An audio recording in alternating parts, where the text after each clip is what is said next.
Hi, this is Holger Mueller from Constellation Research here in the Moscone Center West in San Francisco. Salesforce TrailheaDX is finishing up. Time to share my top 3 takeaways. Thanks for watching. This was the second edition of Salesforce Developer Conference TrailheaDX. Last year in a theater with roughly 1,000 attendees. This year at the big Moscone West Conference Center downtown. More than 5,000 developers and admins joining, roughly more than half developers, 60%, 30% admins, which it's always good to see that Salesforce cares about greatly a lot. It's the key know-how transfer learning conference with lots of theaters, lots of different areas, all kept in this outdoor wilderness trailhead theme with Cody the bear and Astro, though I don't know even what it is. Interesting number shared overall for the Salesforce ecosystem, over 4 million developers.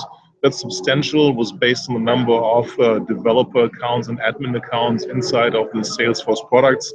To put it into a relative size, the Java developer community with 13 million is the largest one out there. So this is a massive amount of interested people in technology around this, fostered all on the #1 CRM platform. So what are my top 3 takeaways, right? The obvious first one is the new development kind of like platform in the sense of sharing a CLI, a command line interface for Salesforce DX Open, still in beta.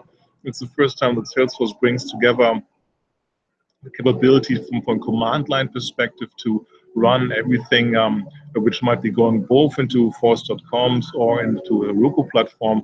Definitely an easy way, more preferred way for hardcore developers to run things. And it might be also the emergence of the future Salesforce platform. Talk about that in a moment later. Next one, of course, is the spring of AI. After last year, we had the fall of AI. That means at Salesforce, we talk about Einstein, talk about Einstein services, and no surprise, there's a Vision API, which pretty much everybody has developed right now. There's text processing APIs, which can do sentiment and intent analysis.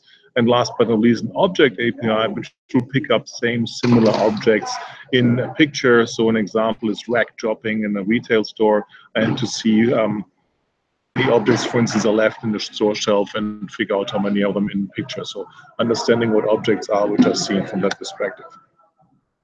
And last but not least, third takeaway, better relationship with standard tools. Nobody wants to change their standard tooling. They're known, they're comfortable with from the outside of the Salesforce world. It's a win also for these tooling providers that they can tap into these 4 million developers.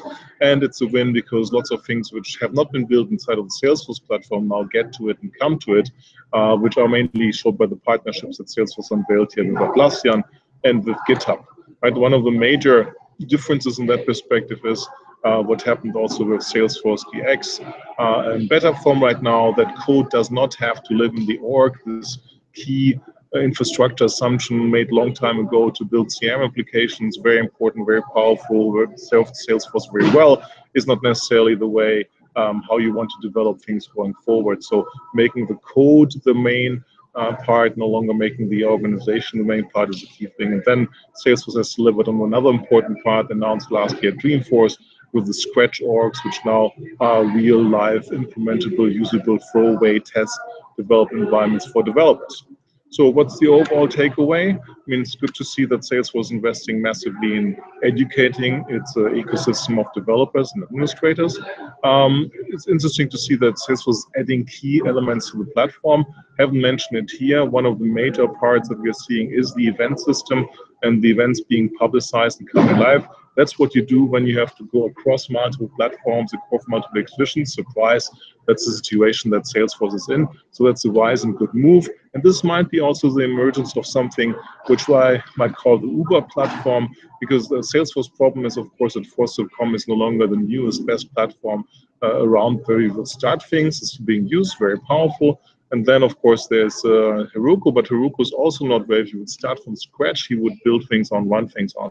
So I think we'll see, without anybody at Salesforce confirm this, we see at some point the emergence of an Uber, a third platform, which the Salesforce DX, interesting not called TrailheaDX, if anybody wants to hint to it, might be the first start together with the command line capability of going to third level pieces, bringing your own IDE, and having an event system which goes across everything that Salesforce does. So Salesforce is the only, on the concern side, is the only vendor who has two active running platforms, and developing and running internally and externally, offering to third parties to build on top of that. Nobody's really doing this. This can be a differentiator because two platforms can definitely do things better in different use cases than before, but it could also risk because your return of R&D on double platform is lower while you have to build, as I personally speculate, third-party platform. So that's it for me from my side. Sorry, this went way too long. This is Holger Mueller from Constellation Research.